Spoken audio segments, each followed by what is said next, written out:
Good morning, everyone, and welcome to Deep Space Nine Reactions. And there's more truth to that than one would assume.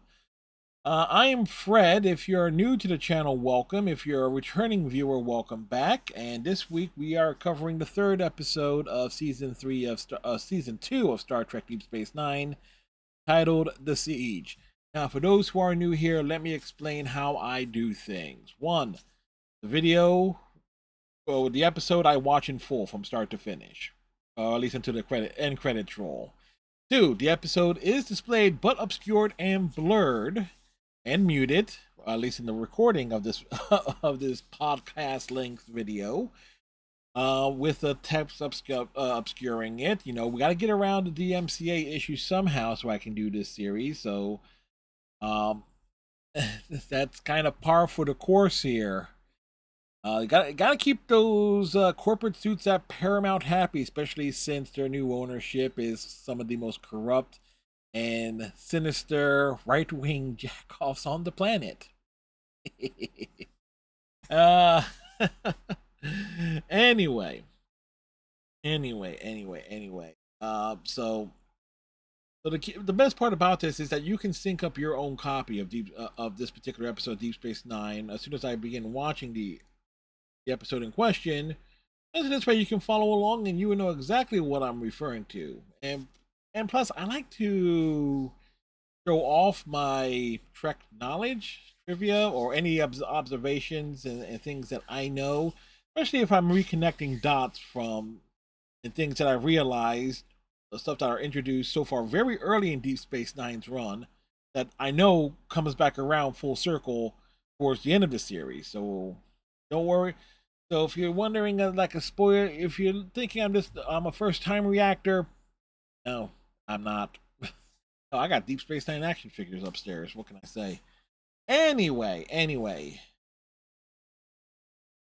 we are going to be watching The Siege today, and we need to make sure. Also, here's the thing: since I did get a comment recently on one of the Daria reaction videos, that they sometimes like to hear like if some of the audio bleed from the speaker is being picked up by the mic, so hence not wearing the headset. So they say that it helps them occasionally realize where I am in the episode if they heard that. But anyway, we'll roll with it here.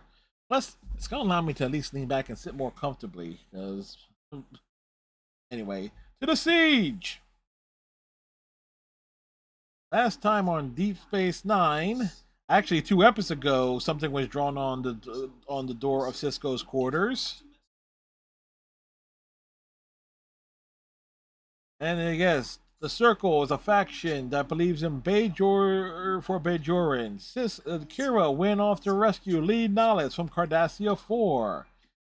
He kicked ass. O'Brien shot a Cardassian. Granted, that was in episode 1.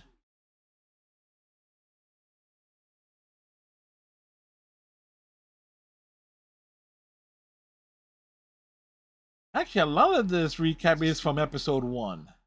From the Homecoming.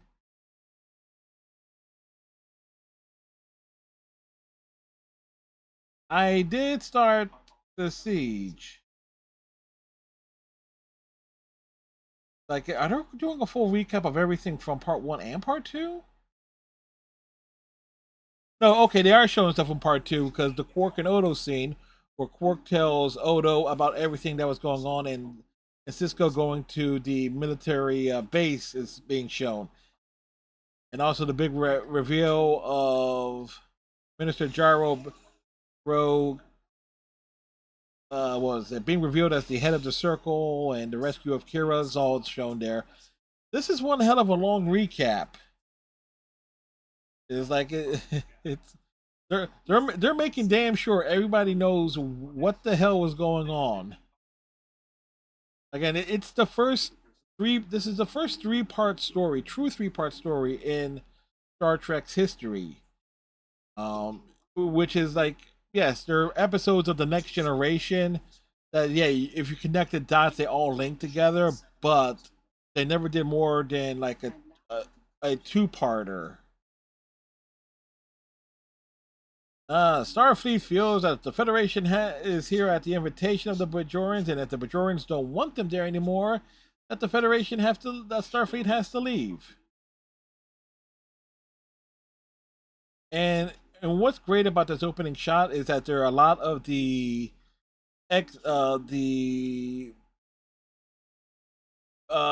background actors and such. And I think Sisko Avery Brooks was standing next to his own stand-in too, because similar height, similar build, which is pretty nuts in its own right. To see like where because what our stand-ins are actors, like if the primary actor is not really needed for a shot, they will use a stand-in to have them in the background. A rather infamous one is in the episode "Take Me Out to the Holosuite," where Michael Dorn's stand-in can be seen sitting in the background, plain as day, during the ending scene of that episode in season 7.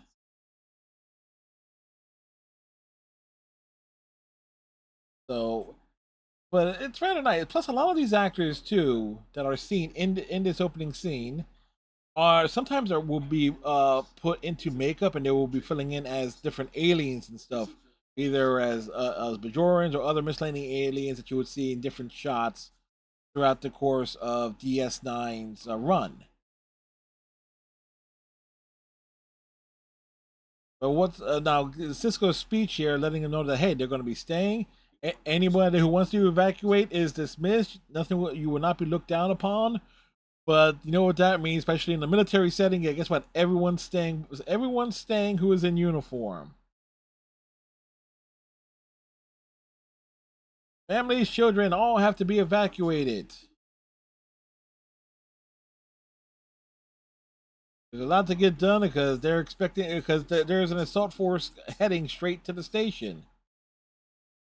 So this episode, in terms of everything, is literally taking place immediately after the conclusion of the Circle, which was part 2 of the story. But but again, this is part of why serialized television, when done well, case in point here, when done well, knows where to begin a story and where to end a story. Great example of this will be Doctor Who, not the original Doctor Who series that ran from like 1963 to 1989. Every episode, like there were literally story arcs, or were either 4 to 6 episodes in length, typically. Sometimes longer, sometimes a little shorter, depending on it, on different points of that show's run. But you know what? There was no there outside of the Marco Polo story arc in the first Doctor's era. I'd be hard pressed to say that there was a story arc of serialized Doctor Who that overstood its welcome. Bad serializing would be modern day Doctor Who, everything from 2005 to now, where they try to connect the dots over the course of a series with always the assumption that the show would not have been renewed by the BBC or whatever convoluted thing that they have going now with the series. But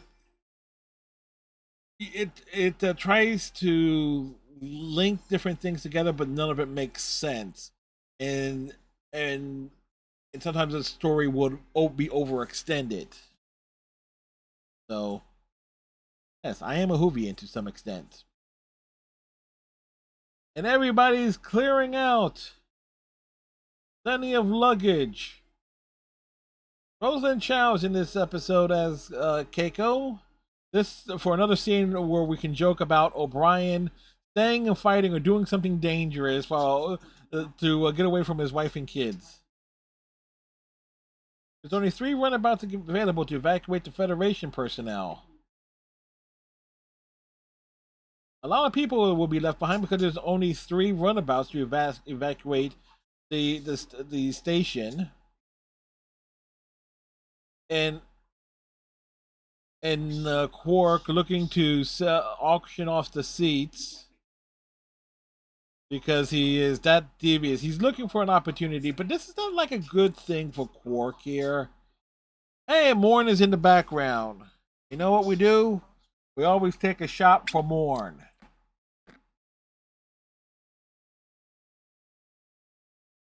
A shot of high quality H2O. Does Ron believe Quark would sell out his brother for personal profit? Of course he would.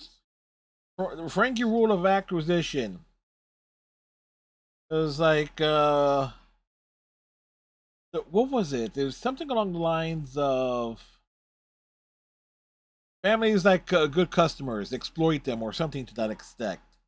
And this is actually a wonderful scene here where Jake and Nog meet up on the upper deck of the promenade to that they're friends and that they're going their separate ways because of this situation.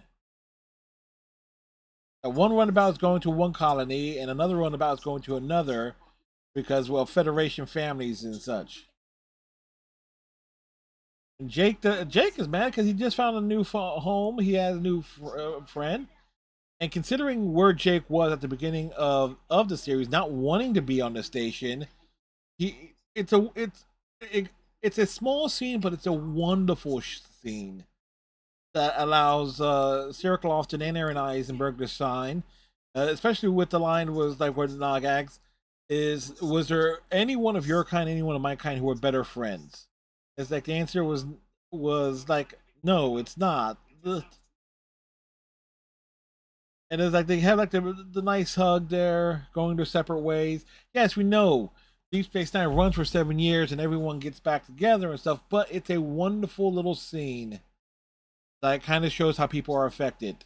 And of course, the scene I was joking about with Keiko and leaving and being mad. Like O'Brien said, he doesn't have a choice, but Sisko gave him a choice. And some people will have take issue to O'Brien calling Cardassians Cardies and such. But O'Brien is a soldier. He's fought the Cardassians. Molly is just so cute. Little like Princess Leia-esque like thing with her braids wrapping it around her ears. That's actually an adorable little look there. But Keiko knew what she was getting into when marrying O'Brien. That as a Starfleet officer, he would be putting his life on the line at times. But at the same time, it kind of makes you wonder: did O'Brien tell Keiko that hey, he could have says backed out and left the station? That he could evacuate? Think about that. Did he ever tell her? There'll be a ship on Lunar 5? Oh.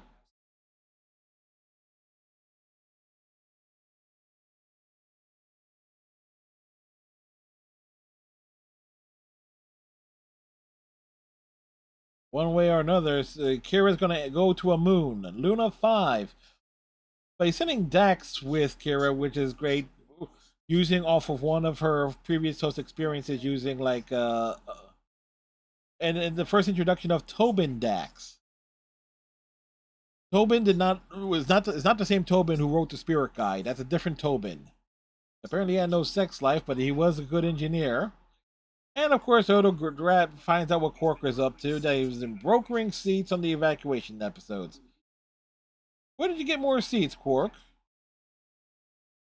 And here's where Avery Brooks literally scares the shit out of Armin Shimmerman, grabbing him by the neck. The instant fury there was the way Armin Shimmerman brings his hands up, like whoa! But it's a perfect shot there. Yeah, there's a panic at the airlock that there are a bunch of Bajorans there, but a lot of the Bajorans should get off on their own way. You might have overbooked. Yeah, no shoot. I do the fact Lee Nallis is in the background. It's real. Yes. Lee Nallis just like looking over the entire situation as it's being ridiculous. But Quark is right. It's a standard for indie practice. Overbooking is like overbooking for maximum profits. If it was overbooked, two people booked for the same seat, somebody, whoever shows up second, is going to have to wait for another flight. Yeah, Odo will miss Quark. He'll miss the aggravation, the petty theft, the bad manners. But Quark saying that Odo's ending that line with "Take care of yourself" is like Quark cares. And here's a one, and I remember the scene, and which is wonderful, is where Lee Nellis steps up. Where remember in the Homecoming, he did not want to give a speech, and where he asked, "Where the hell are you running to?" This is Bajor. We are Bajorans. You have nothing to fear. Fought for a war to regain our homeland. How can you abandon it like frightened Cardassian voles? It's an excellent question.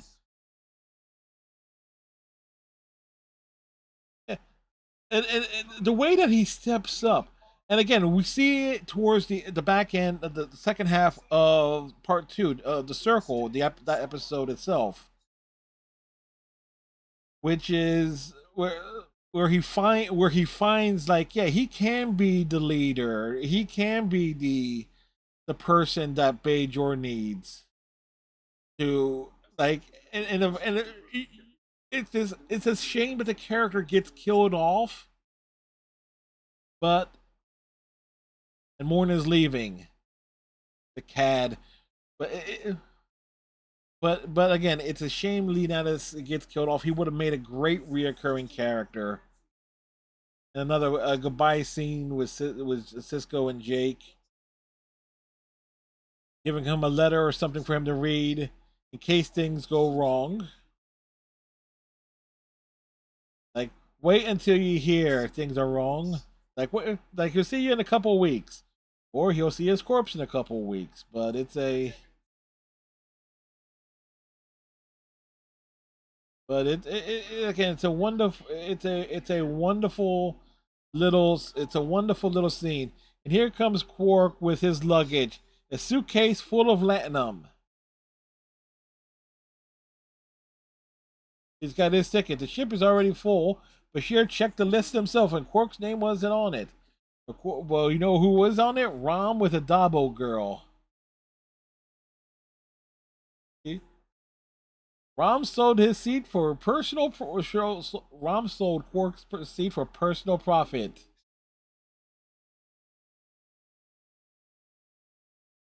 You know what? No, it is, again, it's perfect. The Quark did a bad thing. He just realizing, yeah, what he did.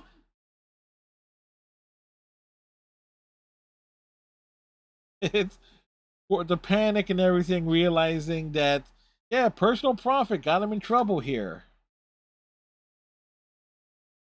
You go up to 20 bars for a seat, but no higher. And here's where the Bajoran assault ships arrive and dock around on the docking ring. There's a few guys coming in with hand phasers, really. Now I do know the Bajorans have like rifles, because they were seen, but like the big like what was it, nail gun size Bajoran phasers, you would think they would have like more, like if you're an assault force, you have like assault weapons.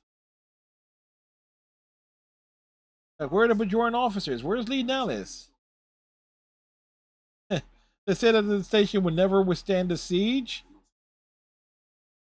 It's no, you'll be surprised at how prepared like a station can be, can hold up under fire. But this general, not being too thrilled, like, knows something's up. Like the most strategically important position in the sector being abandoned so easily, and now but Where are our heroes? They're in the vents. They're in the vents. We can safely say that Deep Space Nine, in and of itself, is well ventilated. If you follow all my Twitch streams and stuff, you know that's a reoccurring joke whenever we have to go into a vent. We learn what the Trill are. Is that a spider or a dog? That's a big ass spider. But we learned that the Trill are not really fond of insect bites. Like apparently the venoms and stuff of numerous insects screw with the symbiosis between the symbiote and the host.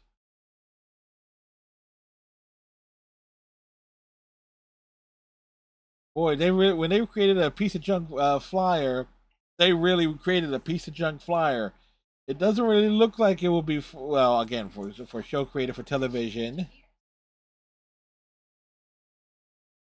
Is to make things look cramped as hell. Kira telling Jadzia to bend her knees and that she'll fit in that back seat is hilarious. When you remember that Terry Farrell, the actress who plays Jadzia Dax, is 6 feet tall. Oh no, not again.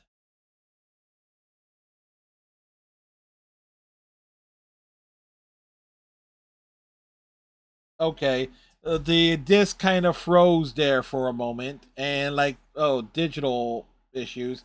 I really don't want to buy a digital copy of this episode.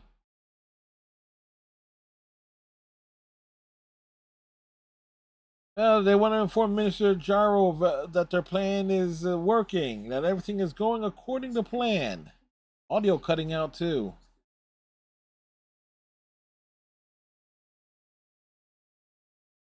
Yeah. Odo is also miss. Odo is also missing. Scan everything. Like, yeah, it's possible Odo got the hell out of Dodge, but it's very unlikely. There's more that meets. Like, scan everything. Jaro wants to hear what's going on. And this over-eager putz is saying, like, yes, no resistance so far. And what he did, he just went over his superior's head, head to report to Jaro. Like, like, urge caution. And the general knows what's up. Like he's not sure that they're lent. It's like the smart thing. Make sure the station is 100% secure. Don't assume the battle is won until like shots have been fired. Like that's just common sense.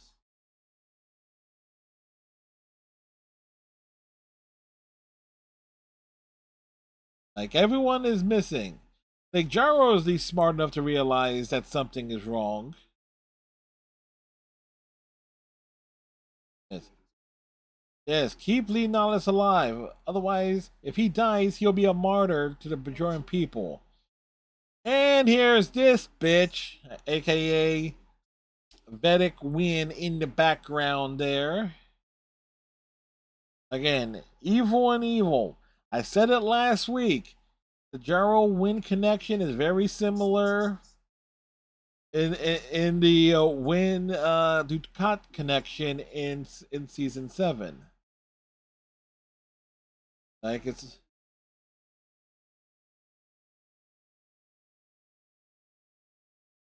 matter of fact, I think a lot of the blocking of this scene, the way Jaro's holding Win's shoulders and leaning behind her that closest, I think they actually use that same blocking and framing arrangement and positioning in season 7 when Dukat is wooing her or convincing her to access the library and the books of the Pa race. Hey, they got that thing moving. Like that's able to rely on those memories of one of her earlier hosts is wonderful. If it's gonna fly or not. Kira's just basking in nostalgia.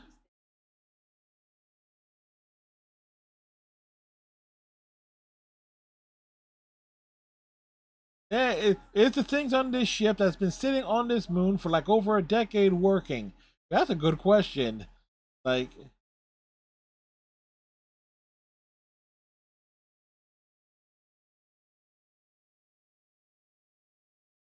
they have no interest in attacking. They're delaying.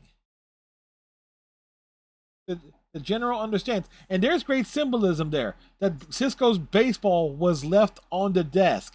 Now, for those who know, seen the end of season, what is it, 5 of Deep Space Nine, when they have to evacuate when the Jem'Hadar invade, the Dominion invade, you would know the symbolism of Cisco's baseball.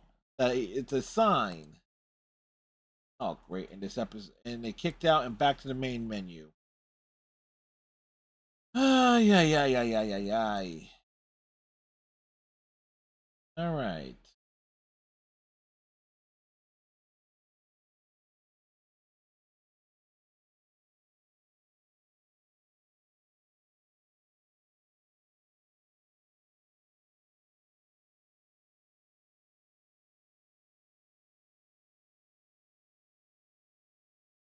All right. Can we get? All right. If we divide the forces, the power goes out. Primary central where was sabotage. They're getting back to where it was, and criminy. Again, I am using the DVDs, but this is problematic here. Um,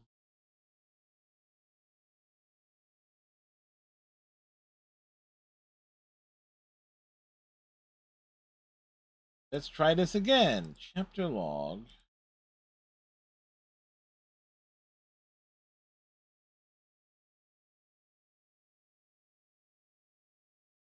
Skipping along a little bit here.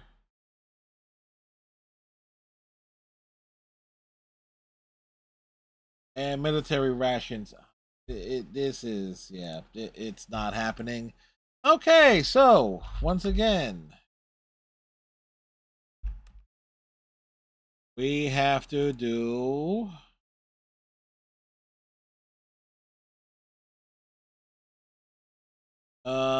Give me a moment here to get an. Oh,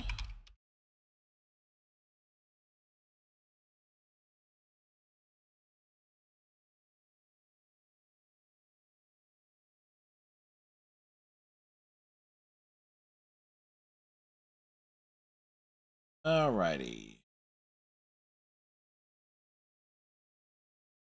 So switching to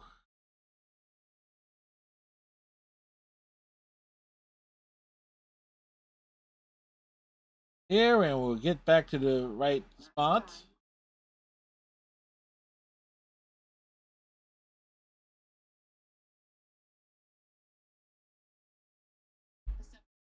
All right. So back to the episode in question. Now using the Amazon digital version. I was not thrilled with having to repurchase it, but there we go. The replicator crashed in 16 minutes. He replicated some military rations. Cisco will want some French onion soup, but O'Brien loves the military rations. Gives you everything you need. If memory serves me right, Bashir made some like a candy bar or something.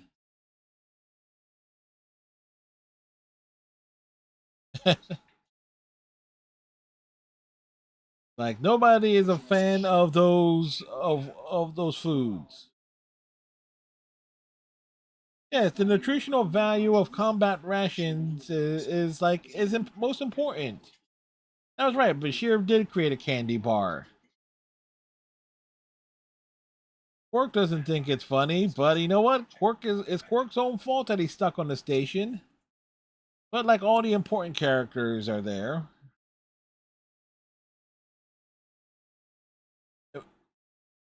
And there's going to be like a wonderful shot where Odo like is like half like cut through the wall. It's like a green. It's like almost like a green screen effect that's kind of applied there. If I understand like filming techniques correctly, which I don't, but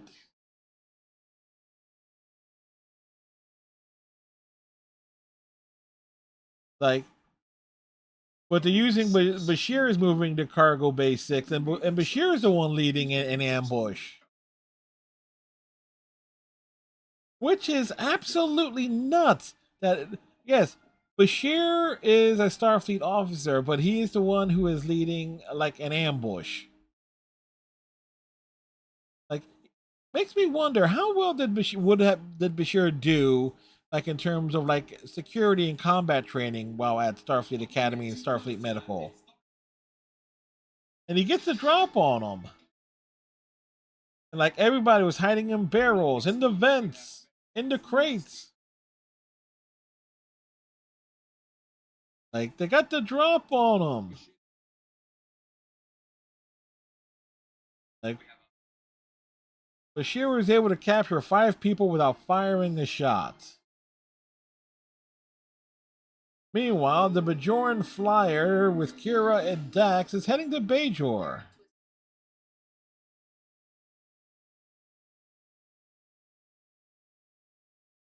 Navigational sensors aren't working, no problem. For Kira, it's no problem. Have fire by the seat of the pants. And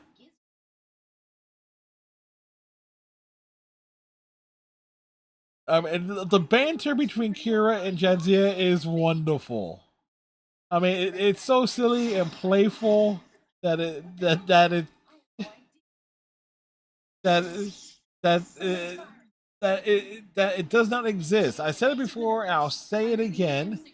That this type of banter between two female characters does not sure as hell exist on the Next Generation. Sure as hell did not truly exist on Voyager, despite how the heavy shoving of Janeway Torres and Seven of Nine down people's throats. It does not happen on Enterprise either.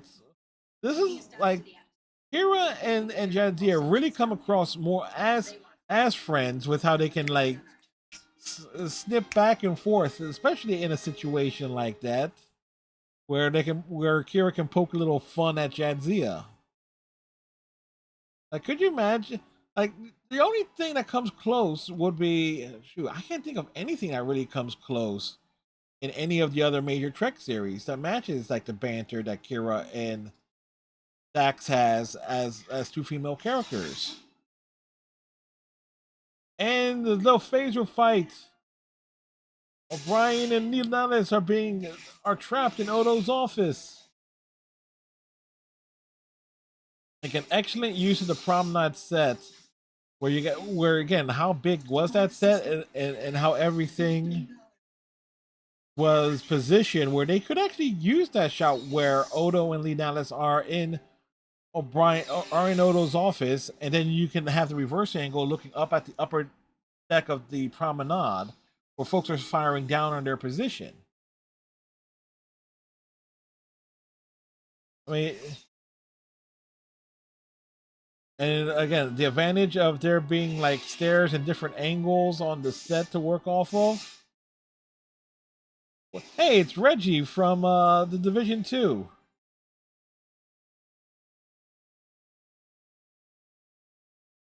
Oh, it's a little smoke. Oh, it's a little gas grenade.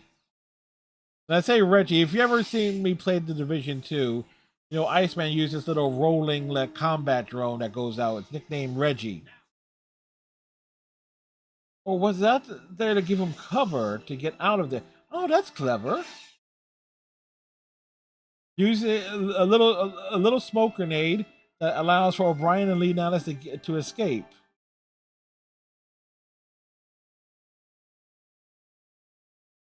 And Odo merges into the wall. Oh no, he shrinks down into a tripwire.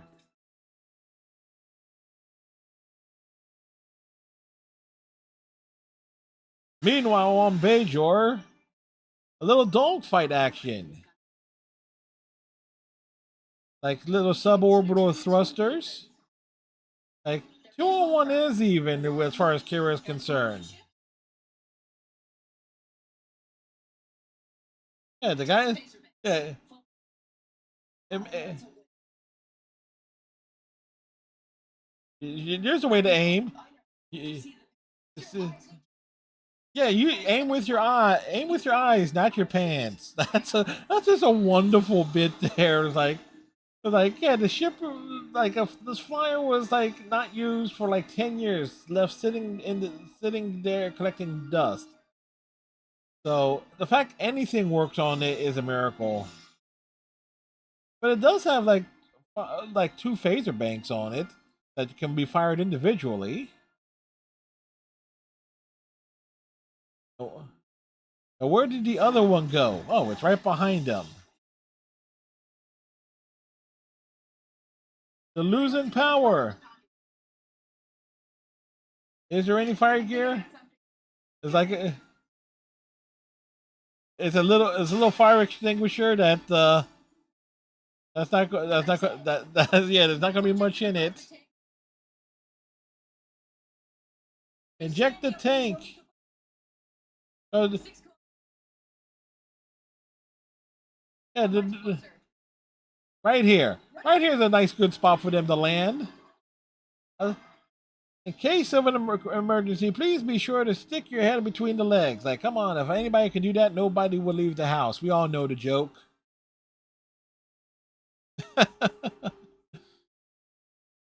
And the DS9 set is pretty gnarly when you have all the lights turned down. Yes, one of the Ferengi's many hollow suites is in use. One of the few times you actually see the exterior shot of it.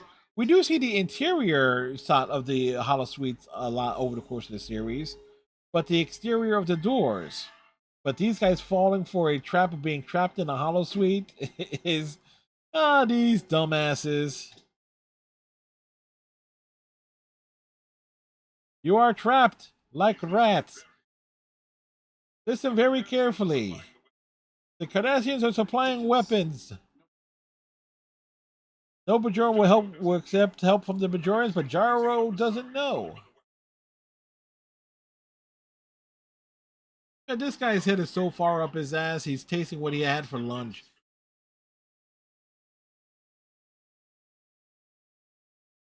Like, we don't want to fight you or hurt anyone, but you guys are going to be sitting in there for a while. Oh, and the dude got beamed out. Oh, they beamed him out of there. That's interesting. Like, so did they have the remote, or was he beamed out directly? How did he know he was trapped? The general was excited that Cisco didn't leave. What did he say? Nothing of consequence. He didn't promise the man, Misty. It's a lie. So did Cisco beam? So was he beamed out by O'Brien and such to the, or was he beamed out directly from Ops? It's That's very odd. Like how and what? So how? Where did that transport beam originate from? Meanwhile, back on Bajor, Jadzia is roaming around the jungle. Where and here's an interesting thing: Kira is injured. And giving Jadzia an order to like get the information to the ministers. You're saying you have to leave her. Like giving an order, like the Federation left Bajor. Like like Kira can't give Dax orders, or at least Dax doesn't have to obey those orders. But think back to the episode "Move Along Home," where Jadzia tells Cisco that if they were in position were reversed, and in that episode, Jadzia is the one who gets injured, and she tells Cisco to leave her behind. Cisco would, and she tells him that she would in a heartbeat.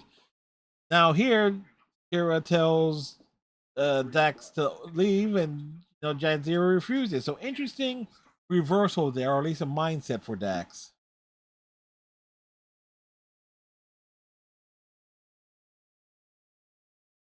Need to move out of those section of the stations.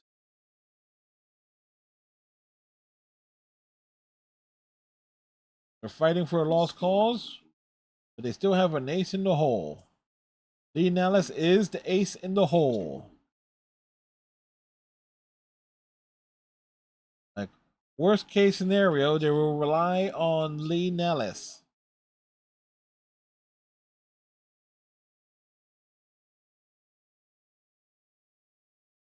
Only one general there. And it makes you wonder, what about the other generals on Bajor? What the hell are they up to?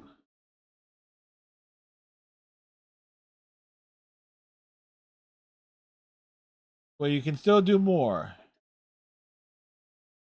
Yeah, dying is easy. It gets you off the hook. Yeah, are you willing to live for your people? To be the man, to be the hero, to be the man that they need you and want you to be?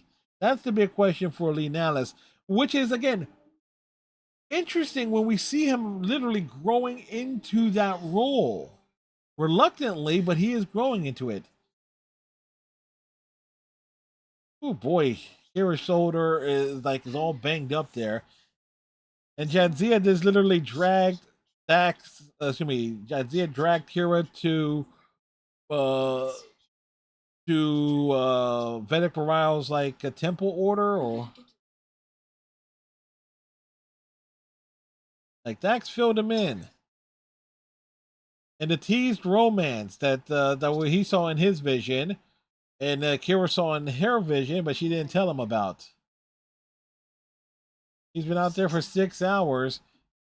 They need to get there in that big limp. And look, and Jadzia is dressed exactly in the Vedic attire that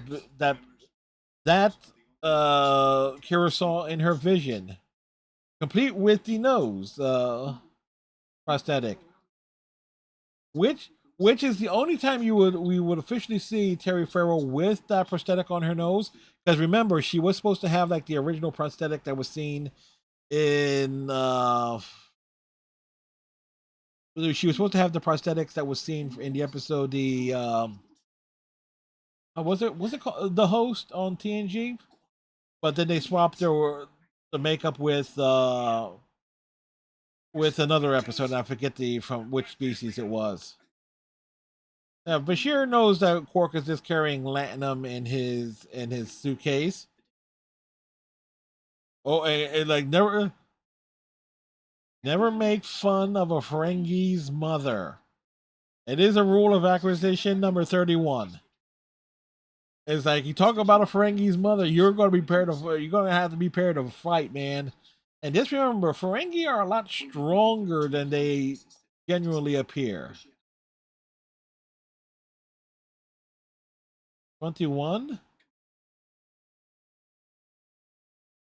Like, leave the latinum there. You can you can get the latinum. You know what junction it is, what it's in, where it's at.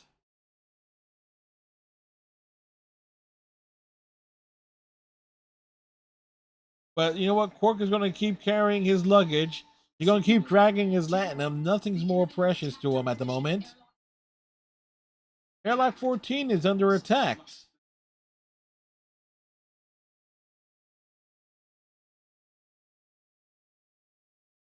It gives us like a Colonel Day. What type of last name or surname is Day for a Bajoran? The General Krim's last name like makes sense. Like, yes, this is so. But Colonel Day, like Colonel Day, what would his first name be? O'Connell? I was like, it's just I didn't really think through the names there.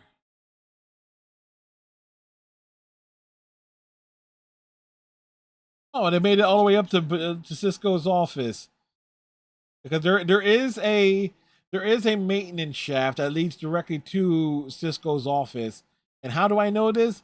In the episode The Magnificent Ferengi, Quark and Rom are crawling through the vents discussing how to rescue Iska, and they end up in Sisko's office. Meanwhile, back in the Chamber of Ministers, Like everything is blasphemy for Vedic Win. It's like they brought the evidence here.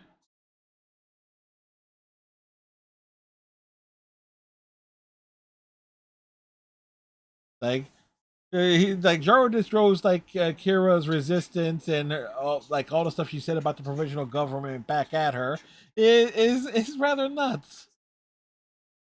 But she brought the past. She brought actual evidence. Like the pad has the thumb scan of a Cardassian Gull. And again, the stupidity of that from the Cardassians' point of view, like of leaving a paper trail, is absolutely hilarious. Which kind of raises the question: was the Cardassian Gull, whose name we don't know, acting on their own? A Vedic Wind is like turns on a dime, like when it comes to examining the evidence. They're like, she knows which way the wind is blowing. Star's like, yeah, it's like I have no problem, and you know what? That he's looking to escape, and that he supports the investigation, that he intends to cooperate. Star at least goes out with more dignity than any Republican ever. But Kira realizing everything here that is exactly as her vision predicted. We saw in the last episode. Hey, Quark and Bashir were captured.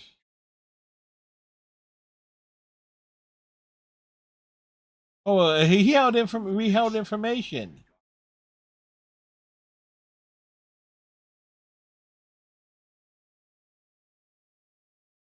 Yeah, the chambers in recess and that with evidence. So Colonel Day totally tried to go on his own.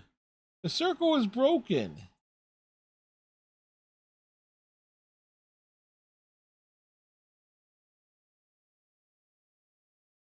He'll be asked to resign.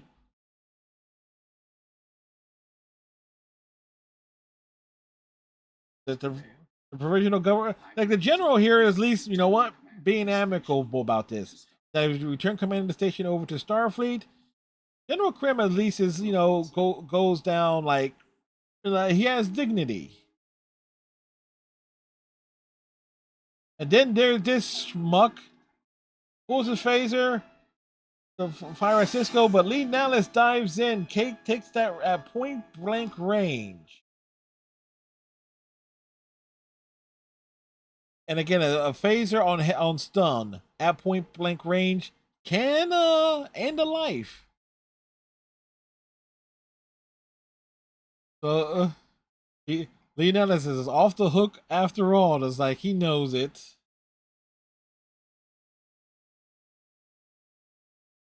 And Bashir doesn't have access to a medical kit, or there isn't one on, or they removed the ones from ops in preparation. Because if he had access to a medical kit, that makes me wonder. Kira sitting in Quarks, and like she's disappointed that with Lee Nellis gone, like she was hoping things would get better. That he'd find that she was hoping he would find a way to make things better. Considers him a great man. Like she wants to know where she can find others like him. But it's like yeah, just like a Badger. Look in the mirror, Kira. And Cisco putting her on that pedestal that she doesn't feel like celebrating. Yeah, with good reason. Can't blame her.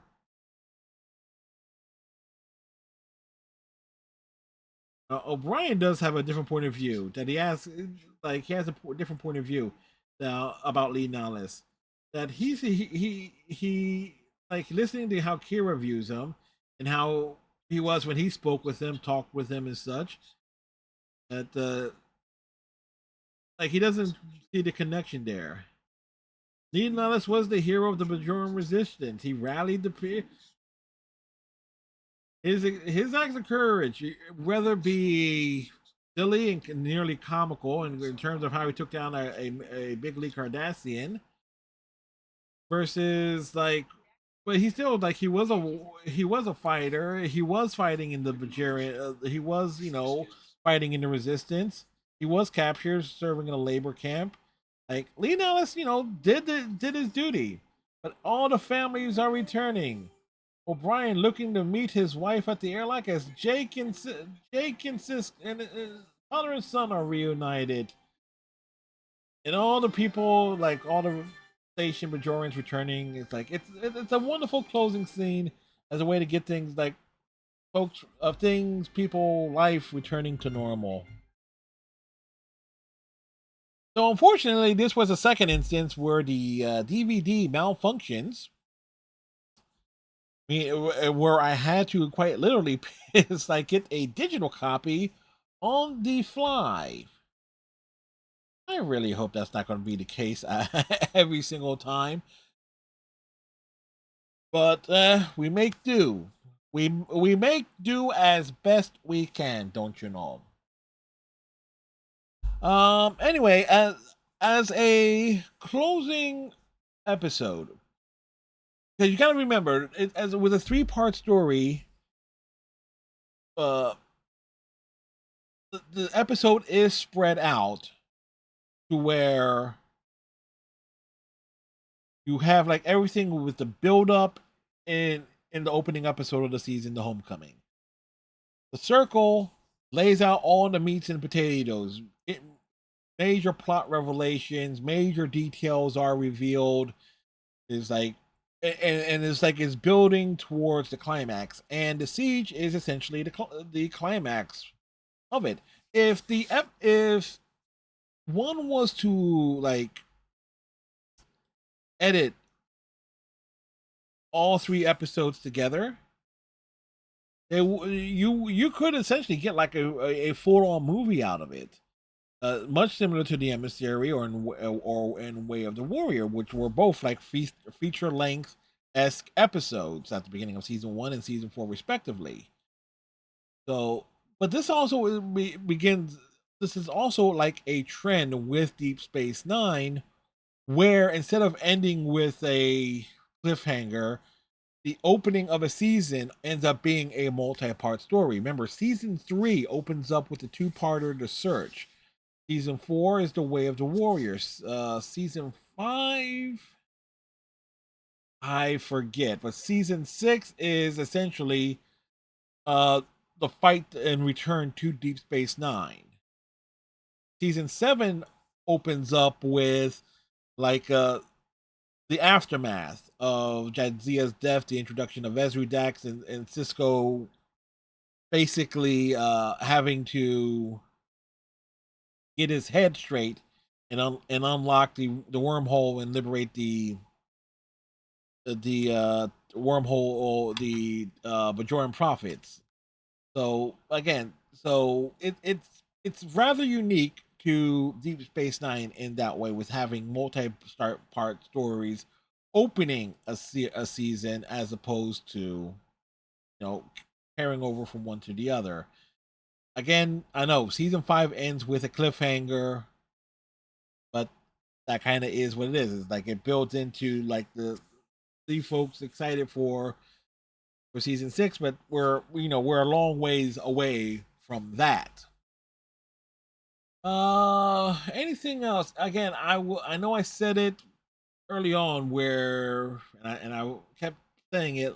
The long. It's a shame that the character of Lee Nollis could not be around to be was killed off and martyred in a way to that the character could not have been kept around. Problem is, he would have been like as an ally to Sisko and the main in the Federation when you really needed like an antagonist in that role, which would eventually become Vedic Win when she becomes Kai Win. There's a lot of times where where her character will run interference and such.